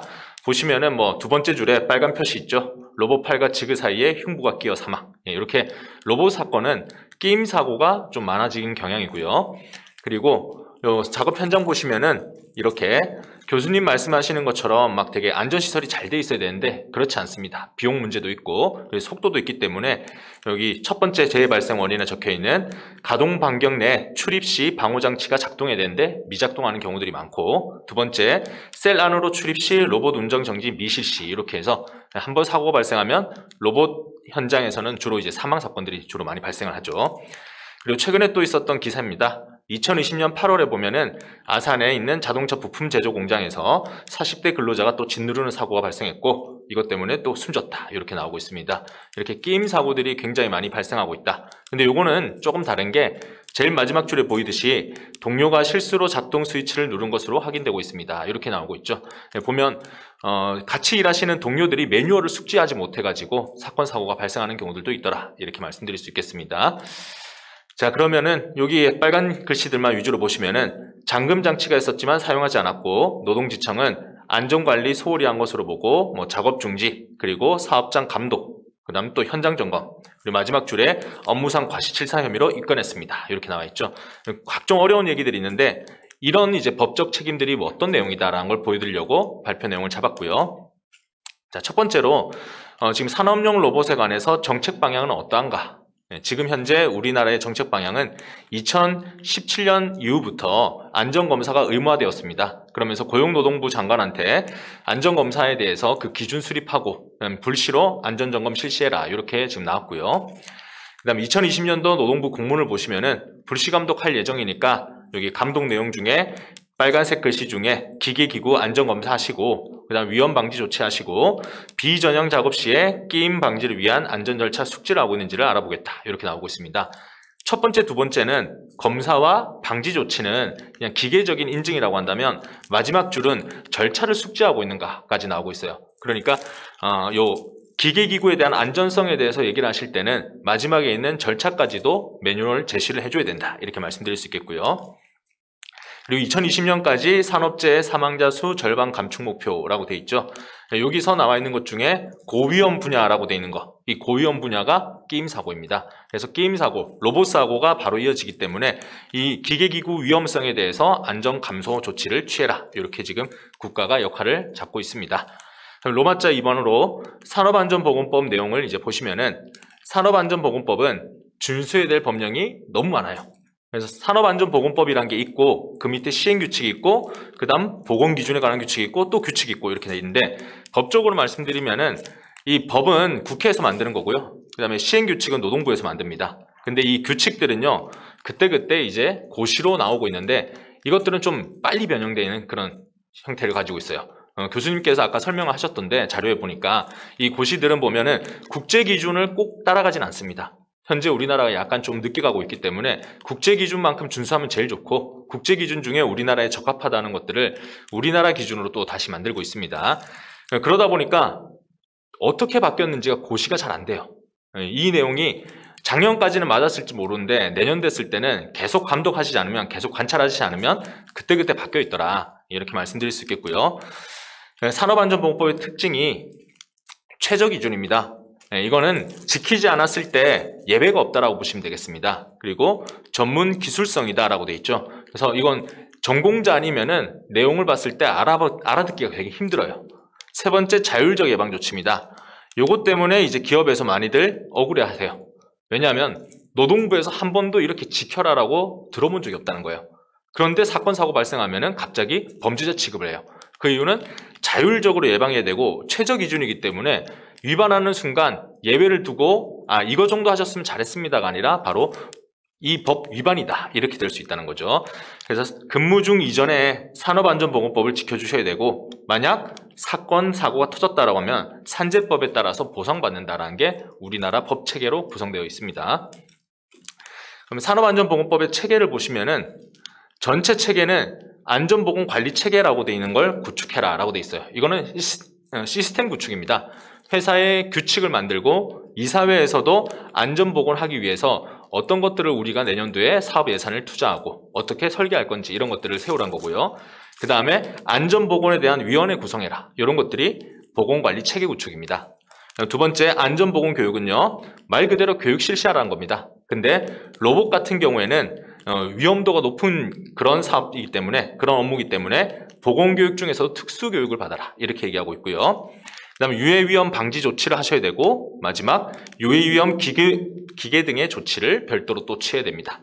원래 고위험이 아니면 여기까지거든요. 근데 고위험 사업인 경우에는 기계 등은 고위험이라고 보기 때문에 특별한 조치를 추가적으로 해야 된다, 이렇게 체계가 잡혀 있습니다. 그래서 내용들을 그냥 간단하게만 보여드리면요, 산업안전보건법 위반했을 때 생각보다 과태료가 어마어마하게 나오는 이유가 여기에 있다, 이렇게 보여드린 건데요. 자, 대표이사가 이사회 보고 승인을 해야 됩니다. 이게 지금 시스템 구축입니다. 1,000만 원 과태료고, 안전보건관리 책임자, 관리감독자, 안전관리자 및 보건관리자, 이런 관리 스텝을 만들어야 된다라고 되어 있고요. 안전보건위원회는 노사가 함께 들어가서 어떻게 우리가 일을 했을 때 안전하게 만들 수 있을까, 이걸 내부 위원을 만들어라. 그다음 안전보건관리 규정이라고 되어 있는데, 이거는 회사 내부에서 업무할 때 이 규칙을 지키지 않으면 뭐 징계할 수 있고, 그리고 업무 프로세스를 어떻게 할 건지, 이런 것들 세우라는 겁니다. 내용들 보시면 뭐 1,000만 원, 500만 원, 500만 원, 500만 원, 또 500만 원, 500만 원, 이렇게 해서 이런 시스템만 구축하지 않아도 과태료가 생각보다 꽤나 나올 수 있도록 되어 있습니다. 나중에 뭐 여기서 어떤 분들이 계실지 모르겠는데, 안전관리자, 보건관리자 또는 관리감독자, 이런 일들을 하시는 분들이 계신데, 그분들은 사건 사고 발생했을 때 본인의 징계로도 이어질 수 있는 그런 역할을 맡게 되십니다. 자, 다음 교육 내용 보시면은 정기교육을 받아라 라고 돼 있고, 채용시 교육도 하고, 유해위험 작업인 경우에는 특별교육 받아라 라고 돼 있습니다. 그리고 안전보건관리 책임자 같은 경우에는 직무교육도 실시해야 된다 라고 돼 있습니다. 로봇교육이 특별교육 대상이고 3,000만 원 이하 과태료라고 돼 있습니다. 투입하기 전부터 교육을 실시해야 되고, 이거는 이제 업체마다 어떤 업체이실지 모르겠는데 기계기구를 설치해야 되는 업체다라고 하시면은 이런 것까지도 교육을 할 수 있는 그런 매뉴얼도 좀 만들어 주시는 게 필요하다, 이렇게 말씀드릴 수 있겠고요. 그 다음 유해위험 방지 조치로 가보시면요, 법령 요지 등의 게시라고 되어 있는데, 이거는 작업자가 만약 산업안전보건법에 어떤 것을 위반했을 때 사용자가 어떤 책임진다라는 것들을 법조문하고 관리체계하고 이런 것들이 작업장 안에 비치돼야 된다는 겁니다. 그래서 현장 가보니까 그런 질문들을 하시더라고요. 이런 법령 요지를 게시해야 되는데 어떻게 게시하면 되느냐? 종이로 해야 되고요. 그 다음 뭐 PDF 파일로 주면 되지 않느냐? 안 됩니다. 서면이 원칙이고, 그거는 바로바로 볼 수 있도록 해줘야 된다. 그리고 주지 의무도 있거든요. 주지 의무가 뭐냐면은 언제든지 근로자가 원하면 볼 수 있도록 만들어줘야 된다. 이렇게 말씀드릴 수 있겠어요. 그래서 그냥 뭐 단말기 안에 PDF로 파일 줬으니까 숙지해라. 이렇게 얘기하셨다가는 이 법 위반이다. 이렇게 해서 과태료가 나올 수 있고요. 그다음 위험성 평가를 실시하라 했는데 이거는 앞전 시간에 어떤 평가를 하는지 보셨으니까 내용 아실 거라고 생각합니다. 안전보건 표지 설치 부착이라고 되어 있는데 이 부분은 되게 쉬운 거예요. 미끄러지지 말라. 화장실 가시면 보면은 미끄럼주의, 계단 같은 거 있을 때 추락주의 같은 거 보셨죠? 그런 것들을 표시하라는 겁니다. 그 다음에 사업주 안전조치 의무, 예방하기 위한 필요한 조치를 모두 취해라. 이렇게 되어 있습니다. 너무 추상적이죠. 산업재해 예방하기 위해서 필요한 조치를 어떤 걸 취해야 되냐? 그래서 우리가 해야 되는 게 이런 평가를 해봐야 되는 거예요. 이거를 고용노동부가 알려주는 게 아니라 사업장 내에서 미리 평가해 보시고 그런 위험성 제거하기 위해서 사업장이 알아서 미리 계획을 세우고 위험성을 감수할 수 있는 조치를 취해라. 이렇게 나와 있는 거고요. 이거 위반했을 때는 5년 이하 징역 5천만 원 이하 벌금이라고 돼 있고 만약 근로자가 사망했을 때는 7년 이하 징역 1억 원 이하 벌금까지도 가고 있습니다. 최근에 강화된 게 이 부분이에요. 위해형이 확정된 후 5년 이내에 다시 안전보건 의무 위반했을 때는 0.5배 가중이라고 돼 있죠. 그러면 사망사고 굉장히 많은 곳은 7년 갔다가 또 0.5배 가중을 하니까 10년, 20년 이렇게 해도 징역이 나올 수도 있다는 겁니다. 그 김용균법이라고 말하는 2020년도에 산업안전보건법 강화되었다 이런 얘기 들어보셨을 텐데 그 내용이 요겁니다. 산업안전에 대해서 만약 사망사건 발생했을 때는 가중해서 처벌하겠다 이런 내용이었고요. 자, 그리고 유해 위험, 기계 등에 대한 조치 내용을 보시면은 방호 조치를 취해야 된다라고 되어 있습니다. 이 방호 조치하지 않고 유해 위험 기계기구 양도되어 설치했을 때 그때는 1년 이하 징역 1천만 원 이하 벌금이라 되어 있습니다. 여기 보시면은 기계기구 양도되어 설치라고 되어 있죠. 그러니까 기계를 설치하러 온 업체도 이런 걸 주의해서 만들어줘야 된다. 사용하는 업체뿐만 아니라 이렇게 되어 있고요. 자, 안전검사 의무 보시면은 일정 기간 검사를 받아 기계 등의 안전 성능을 유지 확인하고 규격이나 방호장치 안전기준 갖추지 않으면 설치를 금지하고 있고 안전검사 받지 않거나 불합격 시에는 대상 기계를 사용 금지한다라고 되어 있습니다. 1천만 원 이하 과태료라고 되어 있는데 과태료가 문제가 아닌 거예요. 여기 사용 금지가 문제죠. 작업장에서는 빨리빨리 생산을 해야 되는데 사용 중지가 나와버리면은 생산이 그만큼 늦어지겠죠. 그러면은 그 기업이 체감하는 이 손실은요. 매몰 비용이 어마어마한 거죠. 그 다음에 근로자분들은요. 그때 일하지 못할 때 임금을 안 줄 수가 없어요. 휴업수당이라고 평균 임금의 70%를 또 줘야 돼요. 그럼 사업장 입장에서는 생산도 제대로 이루어지지 않고 손해배상금 물어줘야 되고 계약 위반에 대한 평균 임금 70% 또 줘야 되고 이렇게 되기 때문에 위반 시 1,000만 원 이하 과태료 감수하고 그냥 가셔라 라고 얘기할 수 없는 부분이 될 수 있습니다. 자, 안전검사 의무 또 내용 보시면은 구체적으로 내용을 살펴보면 성능이 안전에 관한 성능이에요. 이것이 노동부 장관 고시하는 검사 기준에 맞는지에 대해서 검사를 받아야 한다라고 되어 있습니다. 그래서 고시에 불과한데 이 고시가 사실상 법처럼 지금 적용되고 있는 거고요. 그래서 이 고시는 거의 뭐 강행적 규정이다 이렇게 보셔도 되겠습니다. 여기 보시면 1천만 원 이하 과태료 아까 전에 보셨던 그 내용입니다. 다음 내용 보시면은 자, 또 안전검사 기계의 사용 금지라고 되어 있는 거 안전검사 받지 않으면 사용 못하고 불합격했을 때도 사용하지 못한다라고 되어 있고요. 그리고 안전검사 기관의 보고 의무라고 되어 있는데 자, 어느 하나에 해당하는 안전검사 기계를 발견했다. 그때는 노동부 장관에게 지체 없이 보고해라 라고 되어 있습니다. 그러니까 안전검사 기관은 산업안전공단처럼 이 노동부가 아니라 자체적인 이제 검사를 받게 되실 거예요. 근데 그 기관들이요. 예전에는 이런 일이 있었다고 합니다. 저도 확신할 수 없는 그런 소문이었는데 안전검사 기계 등을 발견했을 때 예전에는 그냥 검사기관한테만 잘 의뢰해서 넘어갈 수도 있지 않느냐라고 했는데 이 규정 때문에요. 지금 97조 이 규정 때문에 지체 없이 보고해야 되고 만약 발견했는데 눈 감아줬다가는 이제 이 기관들이 활동을 못하게 돼요. 그 정도 리스크가 있기 때문에 검사 받을 때는 확실하게 이제 검사 받기 전에 미리 안전 조치를 다 취한 다음에 검사를 받아야 된다. 이렇게 말씀드릴 수 있겠습니다. 그래서 과태료 내용들이 생각보다 세지 않다라고 생각하실 수 있는데 이게 기계 한 대당이다. 한 대당 과태료가 붙는다. 그래서 기계 안전검사 받지 않고 기계 사용했다 하면은 1회 적발 시에는 300, 2회 적발 시에는 600, 3회는 1000 이렇게 돼 있는데요. 근데 이게 기계 하나당이니까 기계를 여러 대 사용하는 사업장이라면 10대라고만 해도 1회 적발 시 3천만 원 이렇게 과태료가 나오죠. 그러니까 생각보다 굉장히 금액이 크다 이렇게 말씀드릴 수 있겠습니다. 산업재해 예방을 위한 제재 및 책임은 지금 보셨던 안전보건법을 잘 지키면 되는데, 그런데 산재가 발생하지 않는다. 만약 준수가 미흡했는데 산재가 발생하지 않아도 처벌받느냐? 방금 보셨던 그런 시정명령이나 과태료가 나옵니다. 근데 안전보건법 준수를 미흡하게 했는데 산재까지 발생했다. 그러면은 산업안전보건법에 아까 보셨던 각종 과태료 벌금들이 있었죠. 거기서 끝이 아니고 민사책임과 형사책임까지 이어진다라는 겁니다. 자, 그래서 그 판례들이란지 법조문들 한번 보시면은 이건 좀 큰 의미가 있어서 갖고 왔는데, 유해위험 초래가 우려된다고 볼 때는 기계 설비에 대한 사용 중지를 내리고요. 이거 위반했을 때는 3년 이하 징역 3천만 원 이하 벌금이고요. 또 유해위험 상태가 해소되지 않았는데도 근로자에 대한 유해위험 현저히 높아질 우려가 있는 경우에는 작업 전부 일부 중지를 시킬 수 있다라고 되어 있고 5년 이하 징역 5천만 원 이하 벌금 이렇게 되어 있습니다. 작업 위험한 기계는 쓰지 마. 만약 쓰다가는 노동부 장관이 이거 작업 중지시킬 수도 있어. 근데 위반하면 어마어마한 처벌이 기다리고 있기 때문에 사실상 조치를 무조건 취해야 된다. 이렇게 말씀을 드릴 수 있겠고요. 그리고 그럼 작업 중지됐을 때 제가 아까 굉장히 큰 그 회사마다의 손실이 있다 말씀드렸죠. 근데 이걸 조치를 취했다 해서 바로 일을 할 수 있는 게 아니에요. 보시면은 시정 조치가 완료됐다고 판단될 때 사용 중지 사망에 따른 작업 중지를 해제한다라고 되어 있는데 누가 해제하느냐? 노동부 장관이 해제하도록 되어 있어요. 그러니까 사업장에서는 안전기관 불러가지고 안전검사기관들한테 이제 인증받았다, 문제 다 해소했어 이렇게 말씀하시겠지만은 그 자료를 가지고 노동부 장관한테 해제를 요청을 드려야 돼요.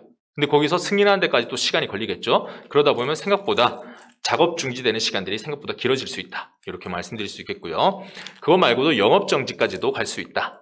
그 근로자 사망일 때는요.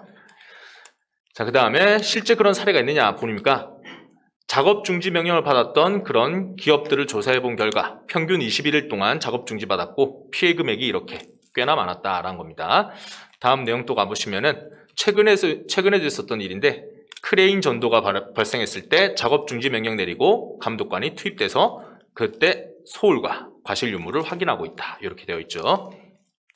자, 그러면 행정적 책임을 더 깊이 가보시면요, 지금까지 보셨던 것 플러스로 산재를 만약 은폐해서 산업 안전에 대한 위험이 발생한다는 것을 없앨 수도 있지 않을까. 산재를 많이 신고 안 하려고 하죠. 회사 내에 있는 그냥 재해보험이라든지 아니면 회사 자체의 보험으로 그냥 처리하려고 하시는 경우들이 있어요. 근데 그게 힘든 이유가 1년 이하 징역 1천만 원 이하 벌금으로 처리한다라고 돼 있고, 요즘은 이게 많이 적발되는 게 예전에는 그 건강보험으로 처리하고 산재로 처리하지 않아도 별로 들킬 일이 없었어요. 근데 최근에는 건강보험 처리를 하면은 그 진단 기록이 다 남아 있습니다. 그 진단 기록을 다 살펴보면서 건강보험으로 처리할 게 아니라 산재보험으로 처리할 거면은 건강보험을 취소를 시켜버려요.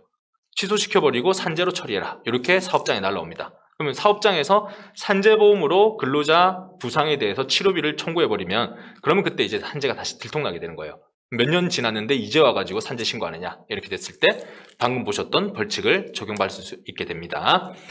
자, 그리고 그 외에도 산재 사건 터지면 굉장히 골치 아픈 게 재발 방지 계획 등을 노동부 장관에게 보고하라, 이렇게 되어 있어서 굉장히 그 산재를 감수하기 위한 노력들을 하셔야 되는데 이게 좀 난이도가 높다, 이렇게 말씀드릴 수 있겠어요. 그 외에도 방금 보셨던 거, 사건 사고가 터지면 근로감독이 실시되고 그 다음에 사업장 내에서는 보험료가 인상될 수도 있다. 이런 점들이 힘들게 좀 다가옵니다. 최근 사례도 보시면은 H사, 대기업들이에요. P사, 이런 곳들에도 산업안전보건법 위반으로 해서 보시다시피 1억 몇 천만 원의 과태료, 여기도 1억 몇 천만 원의 과태료, 이런 것들이 나오고 있습니다. 보면 대기업도 무시할 수 없다. 산재 사건 터졌다면은 실제로는 거의 빠져나가기 힘들다, 이렇게 말씀드릴 수 있겠고요. 국가 공공기관이죠. 국방과학연구소, 여기에서도 1억 몇 천만 원의 과태료가 나오고 그 다음 사용중지, 이런 것들이 나오고 형사처벌이 나온 사례도 있다라는 겁니다. 자, 민사책임은 어떤 게 있느냐? 고의 또는 과실로 손해를 끼쳤기 때문에 손해를 배상해야 된다라고 되어 있습니다. 이 손해가 대표적인 예를 한번 보시면은, 요거는 결론만 말씀드릴게요. 여기가 M사인데, 대기업 M사인데 안전보건관리 규정에는 이런 거 다 중지하고 보고하고 전원 차단하고 실시한다, 이렇게 돼 있었습니다. 근데 근로자가요, 규정을 위반하고 자기들 마음대로 일을 하다가 부상을 입었던 사건입니다. 그러면 근로자 잘못이니까 사업자가 왜 이걸 민사소송을 손해배상을 해줘야 되냐 이렇게 얘기할 수 있는데 결과적으로 안전사고 위험이 있다는 걸 예견할 수 있고 안전대책을 수립해야 되는데 수립을 회사가 하지 않았다. 그래서 근로자 책임도 있지만은 회사의 책임이 더 크다. 노력을 강구하지 않았다. 이렇게 봐서 과실 부분의 30%, 근로자는 30% 과실이 있어서 나름 70%에 대한 손해만 쳐준 거예요. 3억 2천만 원 지급해라. 이렇게 나왔습니다. 그래서 사망사건 발생하면 산재에 대한 책임뿐, 산업안전보건법에 대한 책임뿐만 아니라 민사소송에 대한 책임도 있다. 이렇게 말씀드리고 그 외에도 업무상 과실, 중과실로 인해 가지고 불구속 기소되고 실제 벌금, 징역 이렇게 가시는 분들도 있다. 이렇게 말씀드릴 수 있겠습니다. 자, 마지막 대응 방안을 보시면은 그래서 위험성 평가가 중요한 거다. 안전검사도 중요하지만 안전검사를 받아버리고 난 다음에 불합격했을 때는 작업 중지가 될 수 있다. 그렇다면 그 전에 이미 위험성 평가를 통해서 안전검사도 잘 통과할 수 있고 그리고 사업장 자체를 안전하게 만들어주면 좋다라는 거죠. 이걸 해주시는 게 좋은데 실제 컨설팅 진행 사례 한번 보시면은 이건 업체가 관련이 있기 때문에 제가 어떤 업체다 말씀 못 드리겠고요. 산업용 로봇뿐만 아니라요. 최근에는 이제 뭐 서비스업에도 이런 로봇들을 많이 쓰고 있습니다. 근데 보면은 이 사용하는 데 있어 가지고 보기 좋잖아요. 일반 고객들이 왔을 때 되게 호기심 가질 수 있는 그런 로봇 카페였습니다. 그러니까 잘 보이는 데 놓아두고요. 실제 가까이 가서 볼 수 있도록 이렇게 만들어놨는데 왜 이건 패스 같은 것들, 그러니까 칸막이라든지 위험에 대한 표시를 왜 하지 않았냐 여쭤보니까 보기 싫다는 거예요. 그러면은 이제 호기심을 가지지 않게 되고 좀 지저분해 보이니까. 근데 여기서 이제 위험성 평가를 해본 결과 이 로봇이 작업자하고 충돌할 소지가 있었고요. 그 다음에 고객하고의 충돌 소지도 있었고요.